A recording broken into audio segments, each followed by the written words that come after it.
కొత్త పథకాలను ప్రజల్లో తీసుకెళ్ళడానికి ముందుకు తీసుకెళ్ళడానికి వాలంటీర్ వ్యవస్థ అనేది ఉంటుంది. మళ్ళీ ఇప్పుడు దాన్ని ఎప్పుడు పునరుద్ధరిస్తారు? అంటే పునరుద్ధరించడానికి ఇంకా వాలంటీర్ వ్యవస్థ అనేది రద్దు కాల.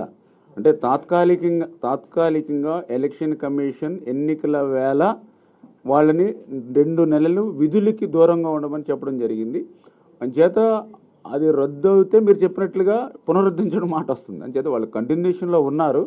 అయితే కొంతమంది ఈ వైఎస్ఆర్సీపీ ఒత్తిళ్ళకి లొంగి వాళ్ళ ప్రెజర్ తోటి కొంతమంది రాజీనామాలు కూడా చేసినటువంటి పరిస్థితి కూడా మా దృష్టికి వస్తూ ఉంది. అయితే ఇవన్నీ కూడా మేము మళ్ళీ రివ్యూ చేసుకుని డిపార్ట్మెంట్ పరంగా కూడా రివ్యూ చేసుకుని అసలు ఎంతమంది ఉన్నారు, ఎంతమంది రాజీనామాలు చేశారు, ఎవరు ఎట్లా ఉన్నారు ఏంటనేది కూడా మళ్ళీ డిపార్ట్మెంట్ పరంగా రివ్యూ కూడా చేసుకుని, అయితే మేము మాత్రం ఆ రోజు ఒక మాట ఇచ్చాము, వ్యవస్థను కొనసాగిస్తాము, అదేవిధంగా ఇంటింటికి పింఛన్లు అందజేస్తామని చెప్పాం. అంచేత దాని ప్రకారంగానే మళ్ళీ మేము రివ్యూ చేసుకుని